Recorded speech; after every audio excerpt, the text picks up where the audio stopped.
Security Hub Podcast. Let's go. You're dealing with an expert in guerrilla warfare. With a man who's the best. With guns, with knives, with his bare hands. A man who's been trained to ignore pain, ignore weather, to live off the land. His job was to dispose of enemy personnel. To kill. Period. Win by attrition. And you can see me okay? Yep, you look great. Yeah. You can see everything in the background. Yeah. Thank you for being here so much. I feel like I have to, do you prefer Dr. Gretchen? How should I address you properly? Well, I always say it depends on who's in the room and who's talking and whether or not I like them, right? We'll go with doctor. Because very much, I'm just Gretchen. But if people get crappy, I do say you can call me Dr. McIntosh, right?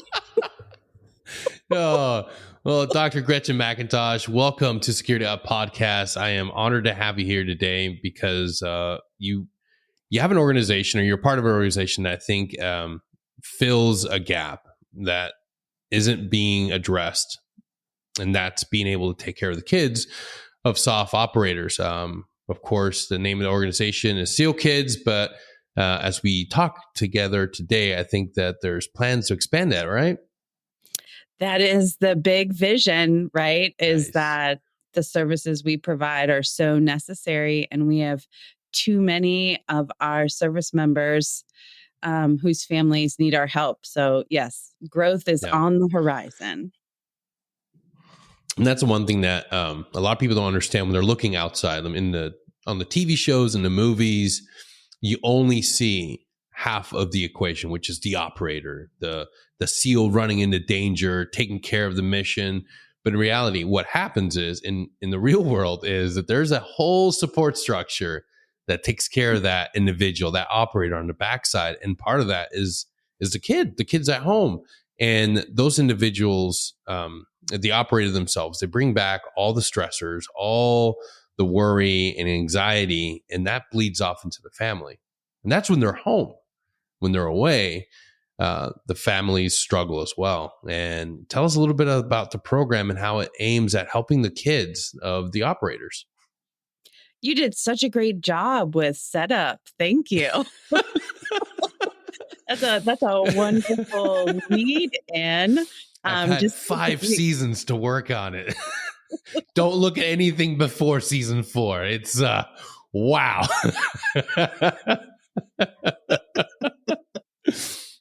Oh, we're just too silly this morning. So, yeah, when we think about our service members, being deployed, handling all of the things that we don't even really know about, right? Even though we're not, quote unquote, in a time of war, right? SOF individuals are still out in the world doing things to protect our freedom, right? And those that have already served are at home dealing with their new missions ahead. And often the children, they're caught up in the whole family lifestyle, just like any other child, right? But what's unique about these SOF military families is that they operate on a tempo that the rest of us just don't understand, right? So whether dad is deployed or at home, there's a lot of things to deal with, like anxiety and depression and wonder, right? But when you also have a child that has a diagnosed learning disability, it creates this what I call an overflowing cup of challenge, right? And for a civilian family where both parents are home and can help support financially and emotionally, it's still a huge struggle.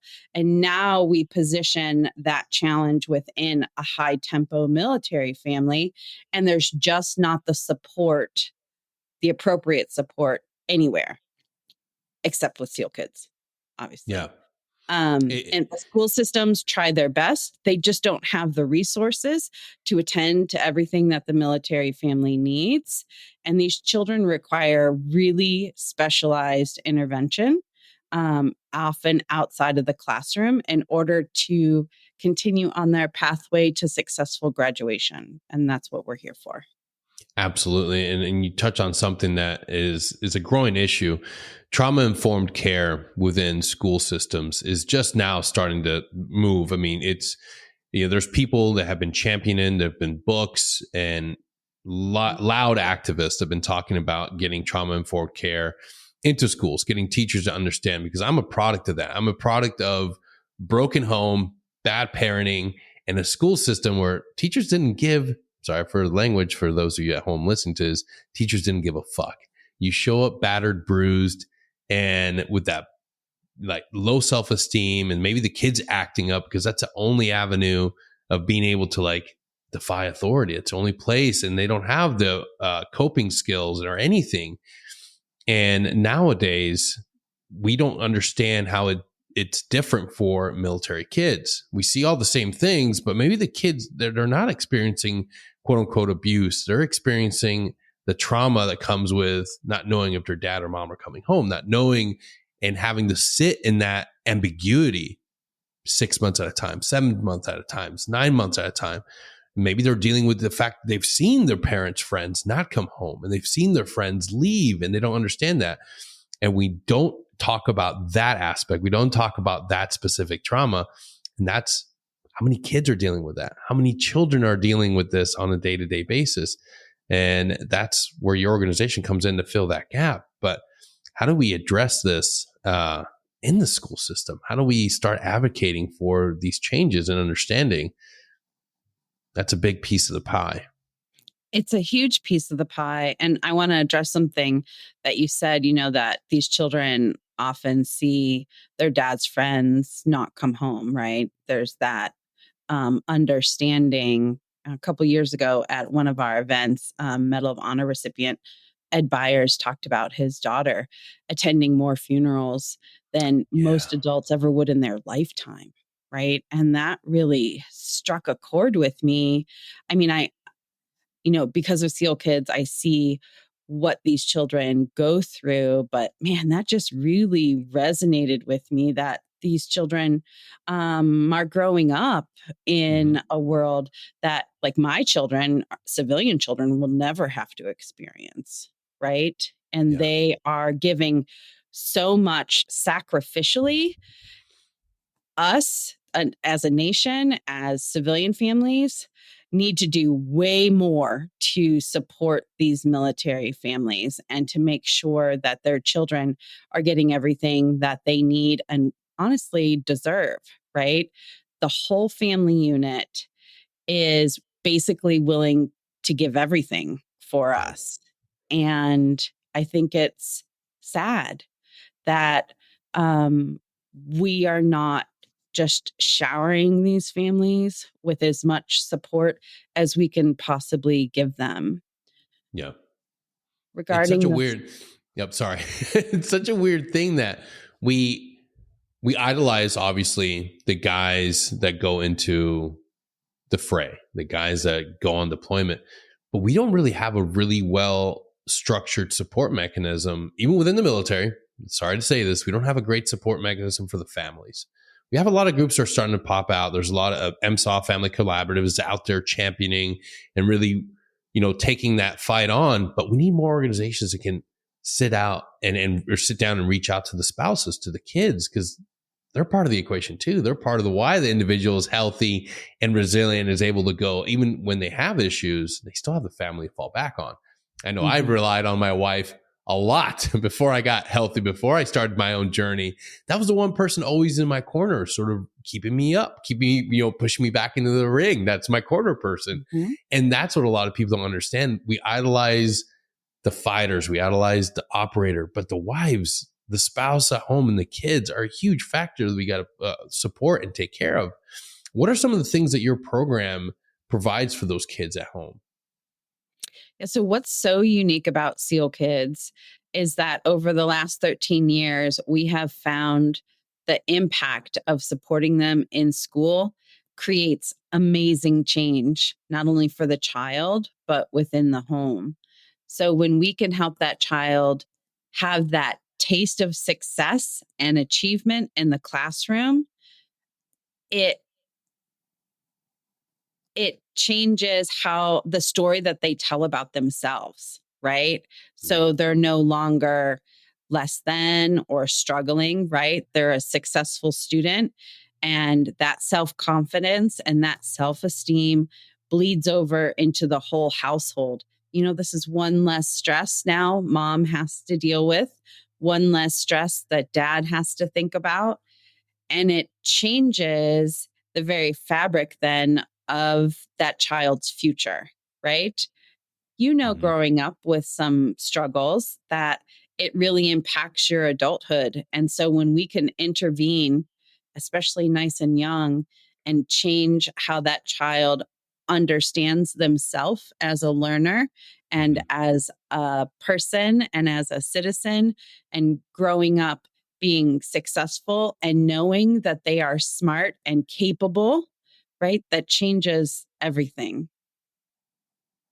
Yeah. And it's funny, the ACE, understanding the role the ACEs play, childhood adversity, those those factors that are just so detrimental to the development as a child, but then play a huge role into an adult's ability to function, to be able to get that nice job, go to college. Like if you have, the higher your score is when you take the ACE worksheet exam, if you tap out and you max it out, it's not a concrete diagnosis that says like you are going to fail at life, but it severely impacts how you function and interact with the rest of the world around you. And then furthermore, what I didn't understand was the connection to your physical health. Like Mhm. the way that you are able to help stem that is huge, because now we're looking at, maybe don't have to face the chronic health issues that are associated with that, like asthma, high blood pressure, coronary heart disease. All those things are a factor. It's not a simple just like, okay, we're making them better in school. No, you're helping change the way that child later on develops as an adult and stems those health issues. This is a huge thing that not a lot of people are still talking about these days. I want to ask you, since the development of the program, what are the metrics that you're seeing? What are the success rates? Absolutely. So since 2011, when SEAL Kids started, um, and I know we didn't touch on this in this podcast, so I'm going to give just a tiny little spiel Yeah. that it was a reaction to the tragedy of Extortion 17. Two children living among the NSW community whose dad was attached to a SEAL Mm. team, saw their friends lose their dads, and they wanted to do something specifically to help the children. So SEAL Kids was actually started by children, and it No now is a way. living monument, right, to not only those lives that were given freely for all of us, in hopes also that we can help the children and the families to help prevent anything further, right? Um, so specifically, we pay for tutoring and therapies not covered by TRICARE. Since 2011, we've served over 1,200 children nationally. So we do help a child wherever they live. And even when they PCS, right, we just follow them along. Even if they are geographically separated from dad while he's active duty, we can help in the hometown where the child lives. We've given away more than $7 million in Wow. support of these wonderful children. And since 2018, 100% of the kiddos in our program improve every year. So we know that our program works really well. We know that we remove stress from the home. We know that we help active duty stay active duty. We've had several responses in our surveys that say, I can stay in because SEAL Kids is helping take care of my child. We've seen so many children graduate. Um, we've seen children overcome obstacles like dyslexia and other learning disabilities as they work towards either working after high school or attending college. It's amazing that a couple hours of tutoring can it creates immediate impact. So Yeah. once the child starts to get a little bit of help, the world changes for them. And so when people, support SEAL Kids, we're really changing the world for a child. And what's better than that? Yeah. And it's not about, a lot of people think that we have to have these grand solutions and we have to be able to go into this environment and change everything. But that's a small change is what matters. Like providing a tutor for a child and seeing the remarkable improvement in grades and attitude, that's immediate the relief of stress from the wife, from the operator, from the home. And all that stuff continues to snowball for positive growth in both the kids and the spouse, and then the marriage improves. That's one thing that I've noticed in this project and reaching out and seeing the people that are getting the help, getting the support they need. As soon as you kind of like relieve the pressure, the valve that's, of all that stress at home, small things move and create bigger changes, and bigger changes lead to more fruitful relationships, and everything gets a little bit better at home.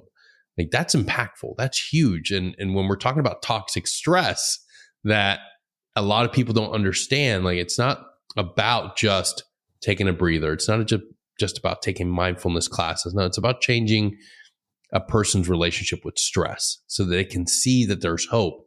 Because a lot of times before organizations get involved, what's the first thing people say is like, I don't see hope. I don't see a way out of this. That's toxic stress. When you can't look at the situation and see a positive outcome, then everything starts to snowball out. I want to ask you now, how did you get involved? How did this become your life? And it very much is my life. I love this organization with every part of my being. So in 2017, I was actually contracted as a consultant to help with some fundraising strategy by members of the SEAL Kids board. And by the end of 2017, they offered me the job to move forward as executive director. So it was quite serendipitous, but literally the best change in my life ever. I was working in Columbus, Ohio in the arts. My PhD is in cultural policy. So this was a welcome change to serve a community that I've always respected and had a lot of gratitude for. My daddy's a Marine. He served in Vietnam, but he wasn't active duty when I was born. But I did live in a Vietnam veterans household. I did grow up that way. So I fully recognize and understand the scars of war and how that can impact a child's life.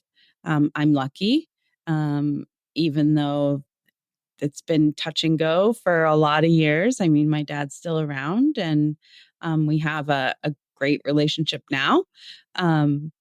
And so I'm thankful for any opportunity I have working with military families right now to change the course of that child's life regarding academics and reducing stress and just helping the family as a whole, right? Yeah. It's always that holistic approach, like you said, to reduce the stress that changes everything for everyone. Yeah. It's one of the most important things that we don't talk about, because everything in that, again, it's very centric to the operator. How do we keep them engaged in the fight? How do we rehabilitate him physically? Like, what do we need to support him? And it really doesn't make a difference.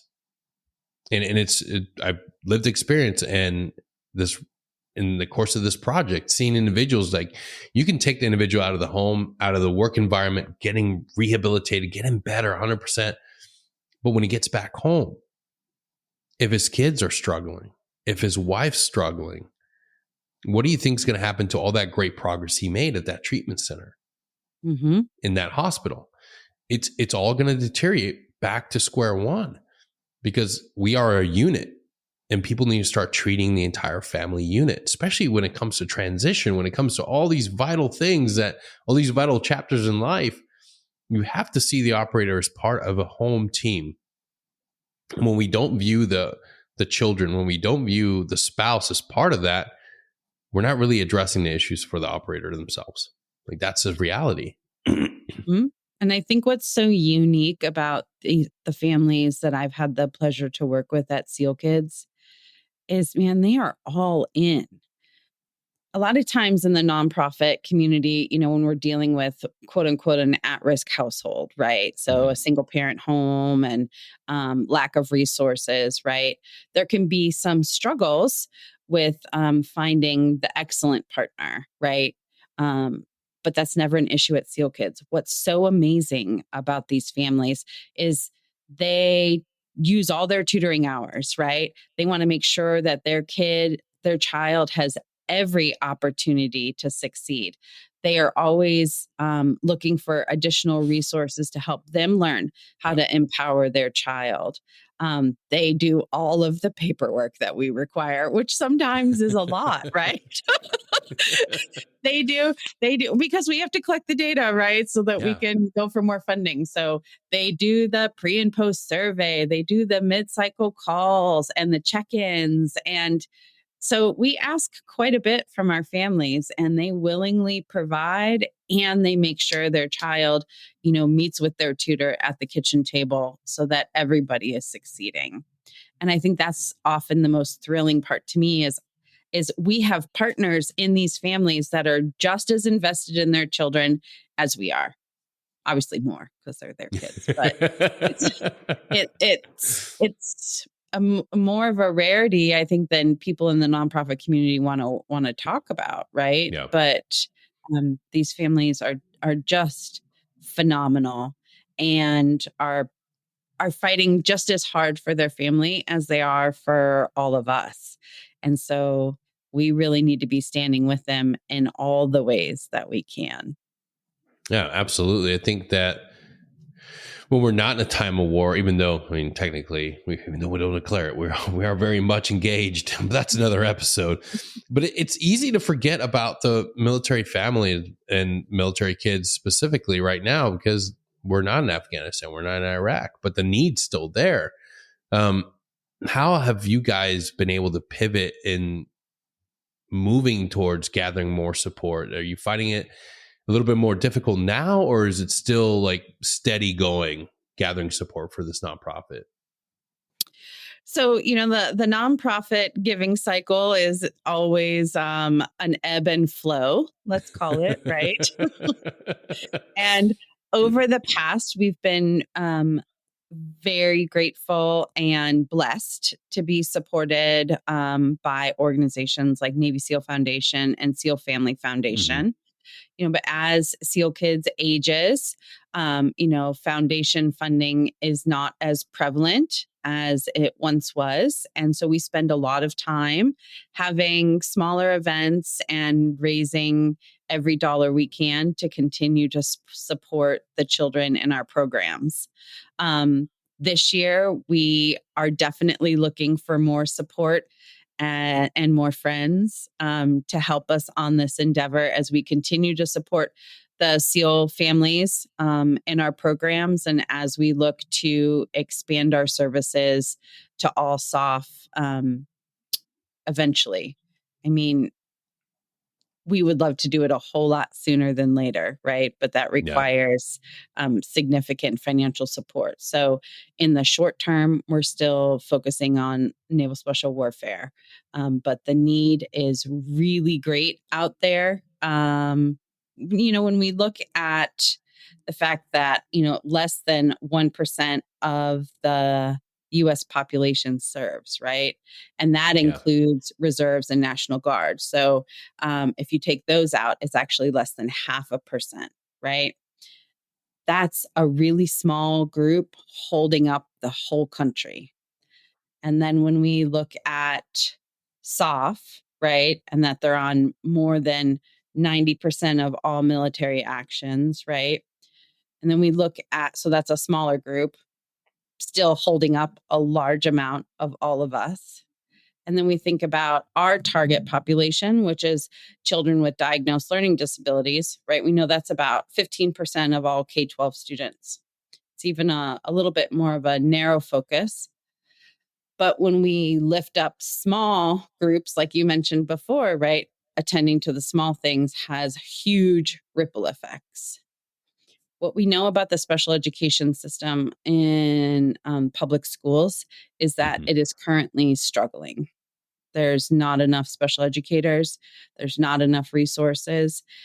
And so all children with learning disabilities are having issues. Children from SOF families and military families with learning disabilities are having even greater issues because of moving schools. You know, they'll move somewhere between 6 and 9 times before they graduate high school, right? And that IEP often does not transfer. Partners in Promise did this amazing survey where they found that military children can wait as long as 23 months to receive appropriate special education services in schools. Whoa. It's time to Holy PCS again, Yeah. right? So by Wow. helping this smaller group, right? If we think about it in terms of size, right?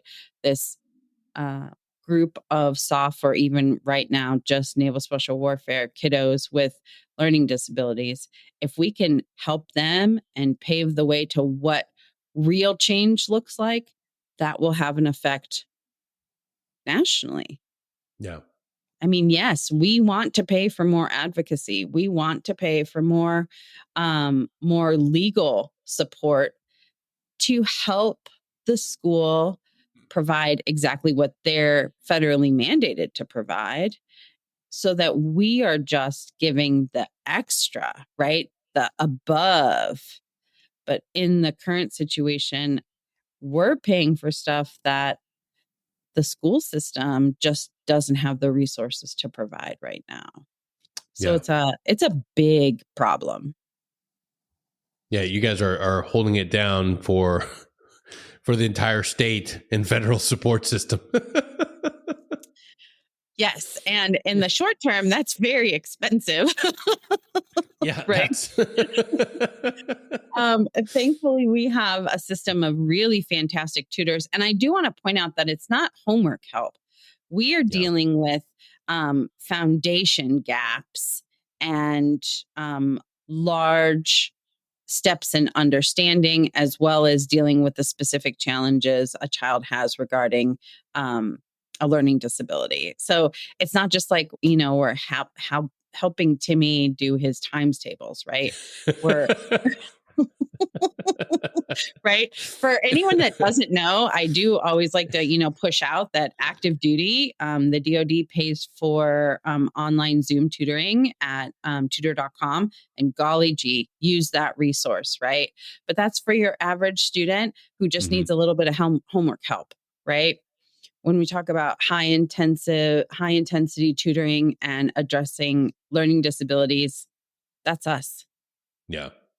And going back to the learning disabilities, how many of your program participants are dealing with ADHD? And that is like one of the things that is popping up on the radar, because on the backside of it, when we're leaving the service, a vast majority of operators right now are getting diagnosed with ADHD.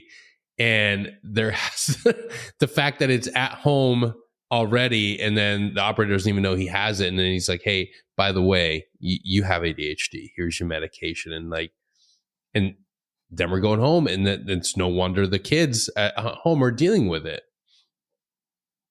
Absolutely. So at SEALKIDS, the majority of the children we serve have either ADHD or dyslexia or that co-presentation, right? And we know that ADHD and dyslexia both are genetic, right? At about a 50% rate or so.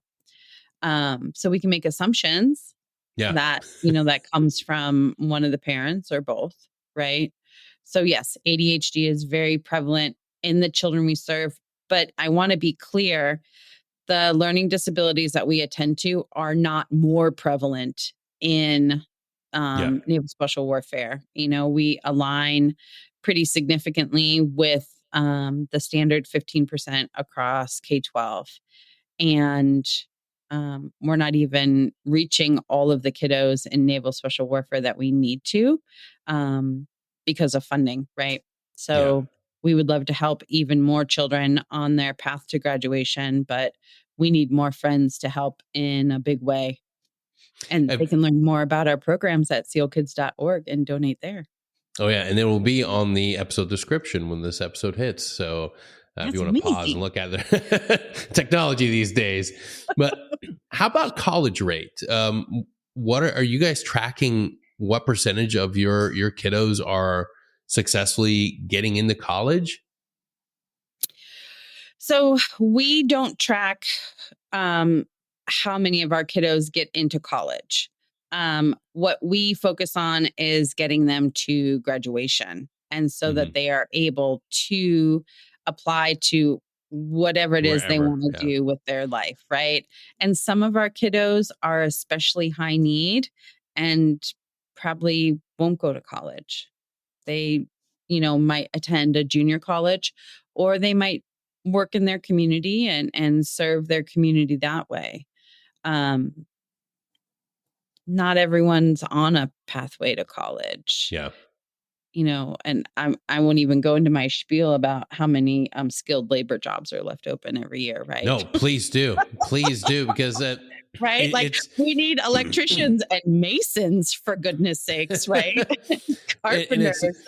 And the reason I ask is because that's a metric that people obviously want to track and be able to throw, but not to deter the actual truth, which is we have this hyper focus on going to college. We have a hyper focus on getting accepted and going and taking out a loan for $120,000 and then hoping that the government pays for it at the end.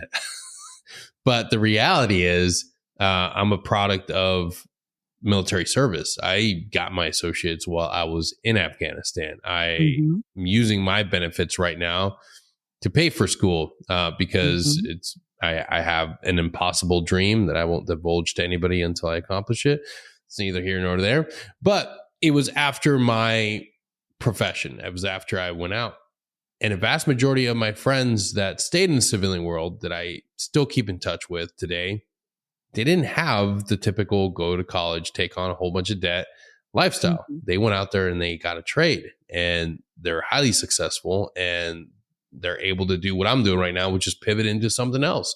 Hey, I did this for my entire, 20, 30 years. Now I want to try something new, but I've saved and I budgeted, and now I can do that. And I can start this business. And I can do, this other endeavor that I've been passionate about. And we don't talk about that. We don't put the importance of being able to look at life through a lens of not seeing college as the only option.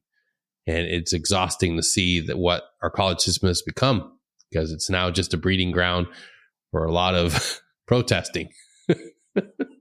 I went through the university system. I mean, we've talked about this before. I went back to school as an adult. I was fortunate while my children were young to stay home, and I did things like clean houses and work retail, right? And then as my children aged, that I went back to college and finished my undergrad.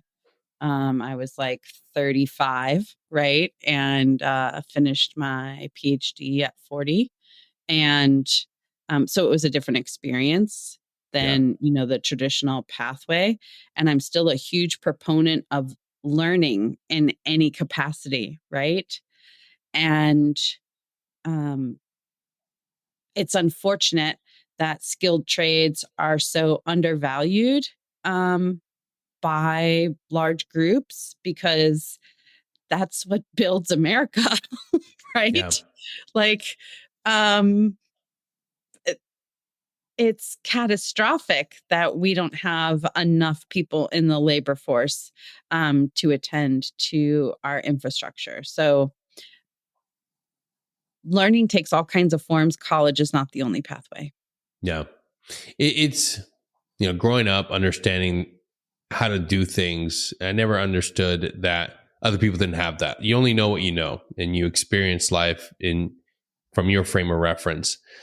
And meeting people that don't know how to do just the bare minimum within their own home, it always makes me like just kind of like look and be like, wow, like you don't know how to do your own basic plumbing, like you don't know your own electrical, like, and we're very much in I think it'll eventually figure itself out. People are understanding that maybe they can become a journeyman, maybe that they can become, a skilled professional. I'm starting to see a little bit of that, but I hate to wake up one day and see the world through the lens of, what's that name of that movie? Idiocracy, where we just lost our ability to function as a society. Yeah, God bless Mike Rowe and all the work he's done to try and push forward skilled trade jobs. That's definitely a hole that needs filled in a big way. Yeah, It was a couple of years ago. It was like 600,000 skilled trade jobs went unfilled. What? Yeah. Yeah. Well, it's what we. So I look at and people have done the research. They see how many young kids are looking at what's attractive, which is social media, which is being an influencer, being somebody that doesn't work with their hands, which is crazy. Like it's you should strive to look for things that make you a contributing member of society. Well, it's a huge pride in your work, whatever that is, right? And being able to create something, whether it's, so I love to do plumbing. That's my favorite. Get out of here. I'm always saying, man, if this whole thing didn't work out, I want to be a union pipe fitter.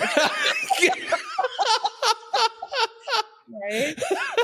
Like be connected. Gretchen, we just went to a whole, all right, we're going to explore this now. Where did this love of plumbing come from? Because let me tell you, it's like a puzzle. It's fascinating, and you get to play with the torches and stuff. Like this is way off, but there's pride in your work when you can be successful and you can create something, right? Yeah. And that's what SEAL Kids strives to do for the children we serve and these families, is give them something that they can be proud of, and that addresses so many things in the home, because we can help that children tell that story that they are successful and valuable, right? Just as if I, put a new faucet in and in my sink, right? Like it's something I know is valuable and I can be proud of, and that creates a ripple effect that is positive and reduces stress and helps me get on with my day and whatever I have to tackle.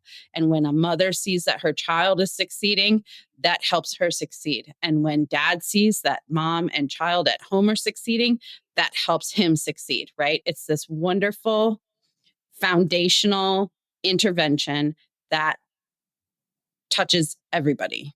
Yeah. Do you guys do any sort of retreats or like summer programs? We are laser focused. We pay for the extra intervention for academics, and the therapy is not covered by TRICARE, like dyslexia therapy and vision therapy. We have more families than we can serve that need our help. They need more hours than we can give. And so that is the focus, and it remains the focus. And we know the program is so stellar that we charge on with that laser focused mission. Yeah. And that's good. If you had to sort of pontificate and dream about the expansion of the program, what are some things that you guys are looking forward to when the funding is available, when you can grow and scale appropriately? What are some things that SEAL Kids is looking to venture off into? Well, we're really looking to become a really great accountability partner for the school systems in which our children attend. I think there is a large place for us to take a peek at some of those IEPs and maybe encourage the school to attend to some of those goals a little bit better. And if they can't attend to them, we can certainly provide the personnel to make sure that the child is getting everything they need educationally. So there's space for advocacy, there's space for legal support, and there's space for individualized tutors that attend specifically to the learning disability.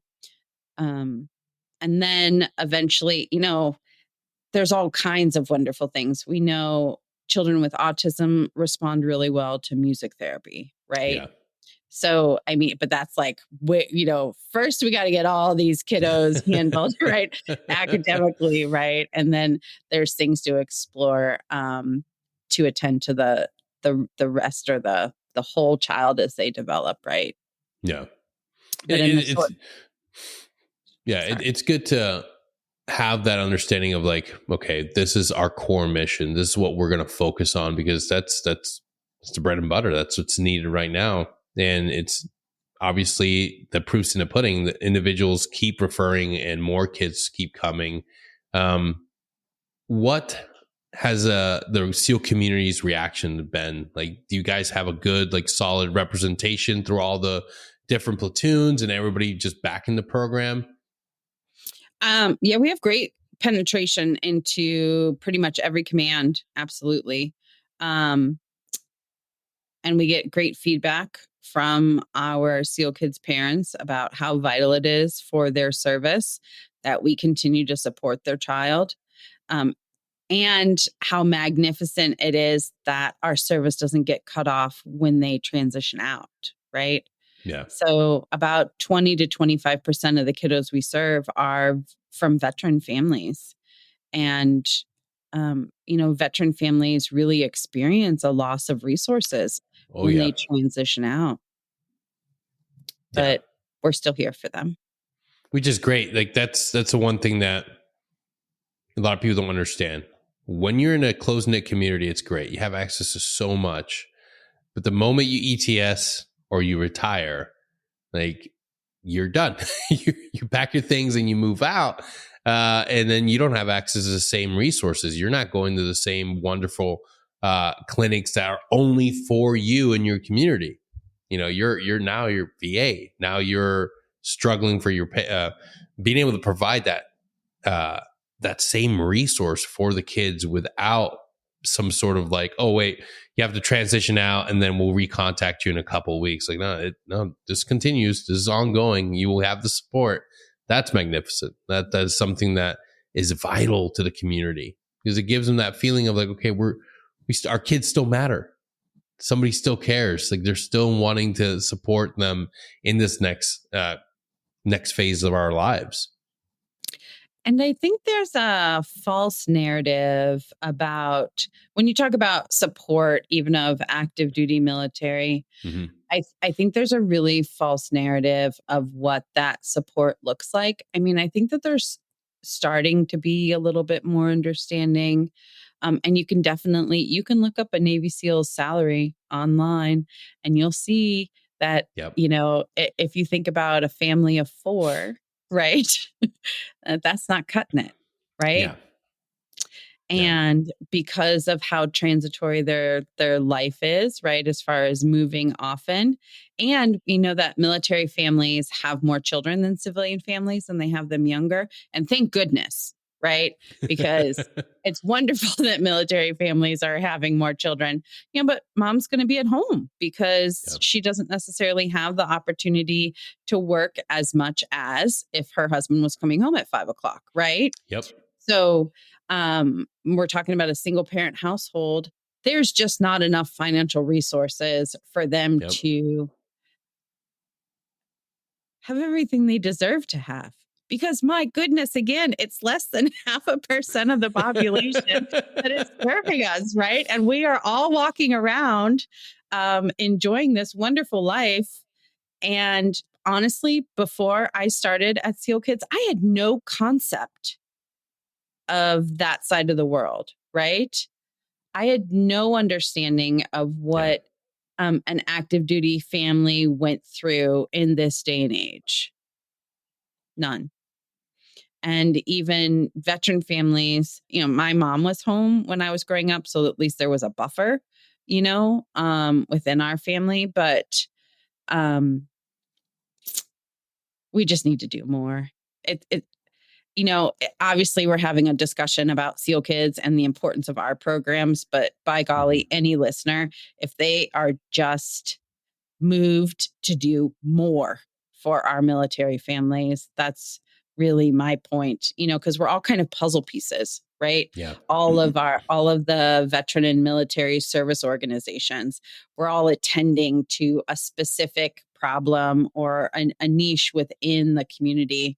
And the more support we can get for everyone to work together collaboratively, wow, we are really going to make a difference. Yeah.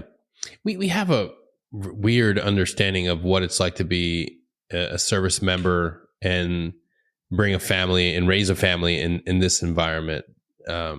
People don't understand. I think when I talk to civilian friends, they just envision us all living in barracks. They just envision us having everything that we needed, and the government provides everything, and that can be further from the truth.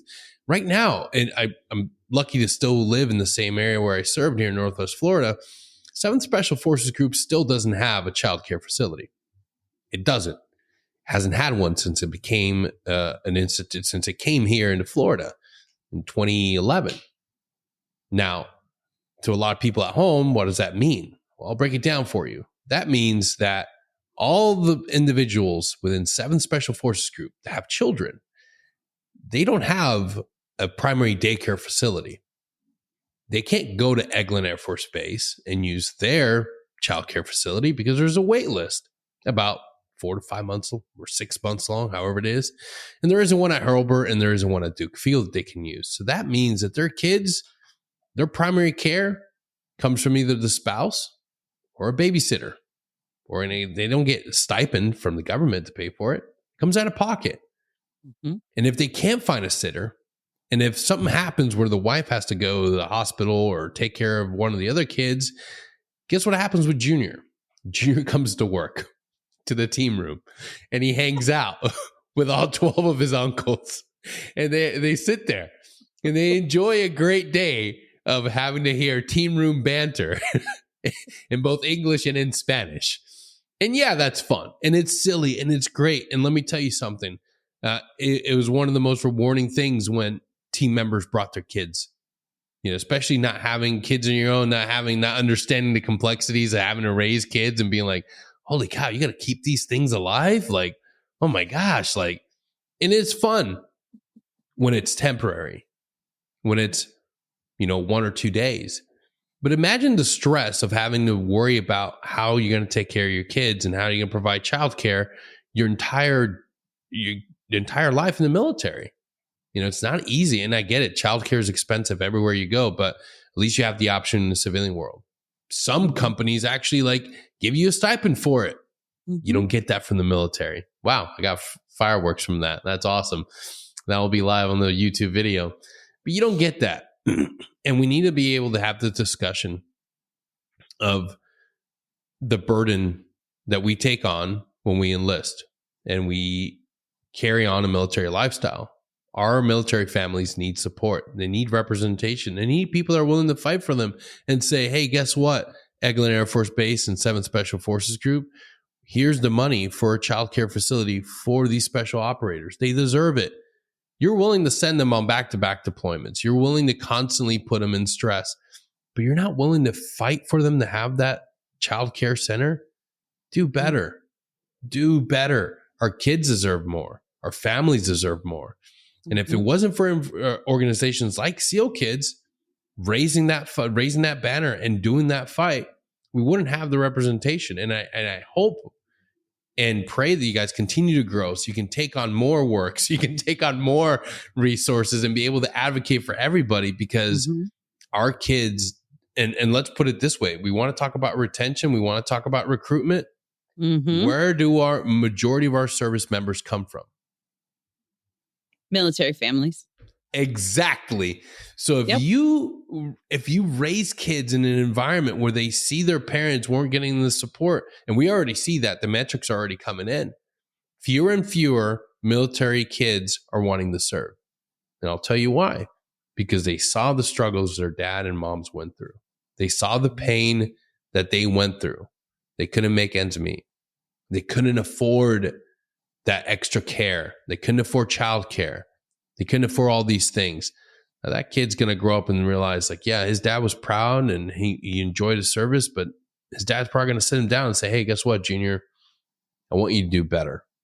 I want you to strive for more. I don't want you to go become a SEAL. I don't want you to become a Ranger. I don't want you to be a Green Beret, a JTAC, or a TAC-P. I don't want you to do any of that. I want you to go make your own business. I want you to do something better. And we're losing those kids. We're losing those individuals that know what it's like and could probably be the best service member. And all we have to do is just put a little bit more effort into providing support for our kids and our families and our spouses.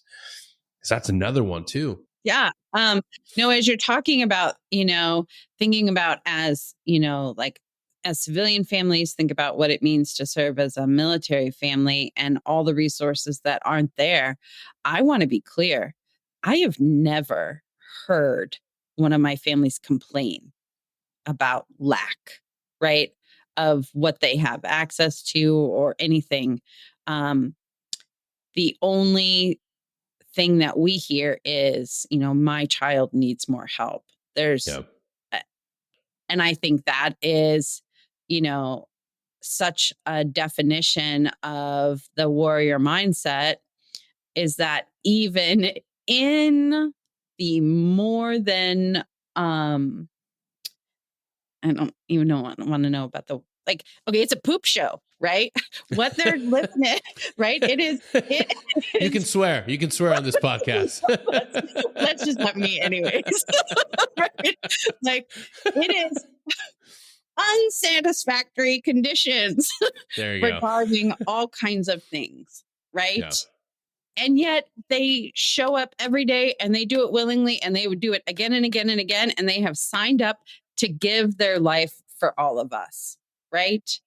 It is the least that we can do to support them fully so that they can concentrate on their mission ahead, whether that is abroad or that is after they come home and they've got work to do, right?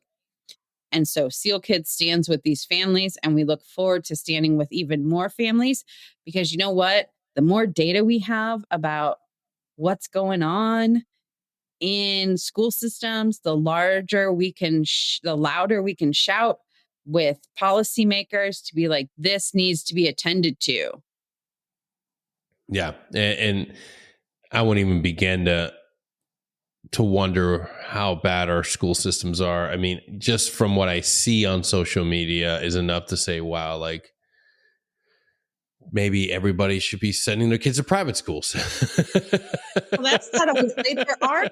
There's these really great structures in the K-12 system to attend to issues, but federal mandates are not backed by federal dollars, right? So often the ask is of the local school district to provide resources that they don't have, right? So it's this huge problem, but we can help in a small way with a targeted amount of people who are already doing an enormous amount that benefits our lives in general, right? But there's more work to be done, just to get things fixed little by little, baby steps, right? And there are some states who are doing it really well. There are states like Georgia has schools specifically for dyslexia. So yes, that's a private school, right? But I have full belief that, public schools are learning. In Ohio, there's dyslexia screening very early on. So some states are moving forward with great policy change. But in the short term, Timmy is failing third grade, right? So while policy change is happening and it's moving forward, we still have to make sure that the one child who is struggling right now and who does not have the right support right now, and whose dad is not home because he's training to serve, to do something we're probably not going to know about, right? Yeah. And, that child is one of a few siblings. And we also know, if there's a learning disability in the home with one child, there's probably more than one child with a learning disability in that home, right? So mom's got a lot on her plate, and she needs to be able to rely on an organization like SEAL Kids that's going to help Timmy not fail third grade in this moment while policy change is happening. Yeah, right now. Because he only gets to go to third grade once, or should, right? Yeah. Yeah. Some of us. No. Yeah. Making a child repeat grade is a whole nother. We could have a whole podcast on that, right? Like, how else are we going to get Marines, Gretchen? How else? Oh, my daddy's a Marine. Watch it.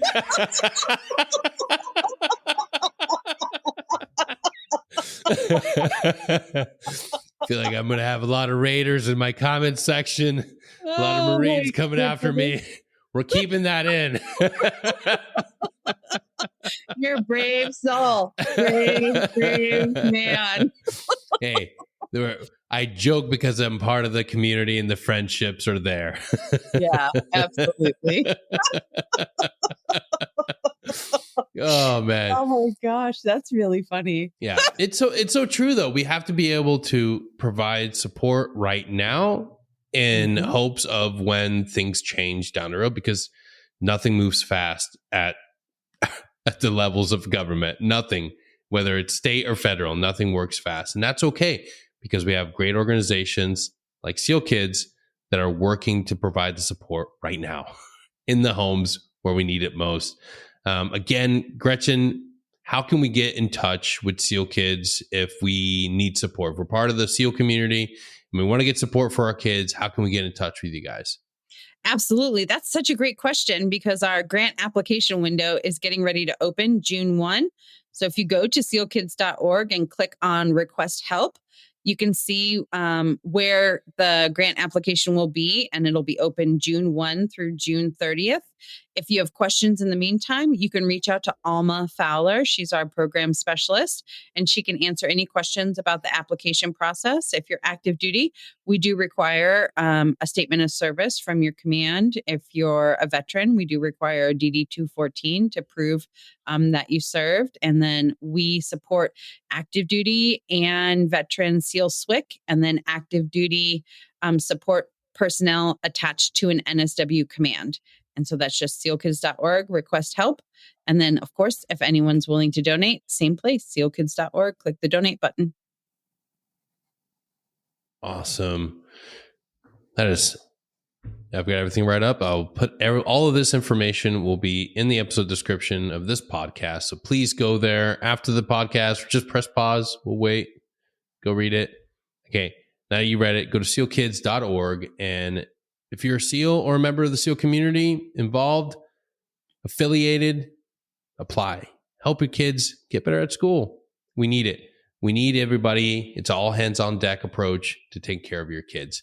Now, if you don't have kids, you want to get involved, the same thing. Go to sealkids.org and donate some money. Every little bit helps. I know from helping and talking to all sorts of nonprofits, every little bit helps. Whether you can provide $1 here, think of it as going back to church. The offering plate is coming around. Don't be the person that's looking anxious, trying to look away from the offering plate. Dig into your pocket. Give something today. Help SEAL Kids meet their goals and help them grow and scale up, because once they get bigger, they can provide support to all SOF community members, and then we all win. So, Gretchen, thank you so much for being here today. Thank you for what you're doing. Do you mind if people reach out to you on LinkedIn or any of your social media? Oh, also social media handles for your company. Absolutely. It's all SEAL Kids. So all we're SEAL Kids on Instagram. We're SEAL Kids on Facebook. We're SEAL Kids on LinkedIn. We're SEAL Kids on Twitter. And then my email address is on the website. Please connect with me on LinkedIn. The more friends we have, the more people we can serve. And I want to reiterate what you said, like literally every dollar helps. An hour of tutoring is on average $75. We have these magnificent monthly donors at like that $25 a month mark, by the end of the year, they have paid for a month of tutoring on their own, right? Imagine if we had 100,000 of those people at $25 a month, the world would change. Heck yeah. Let's make it happen, people. Get up there today to SEALKIDS.org and start donating. And again, thank you all for listening. Thank you for being here. And I hope to see you all next time. Till then, take care.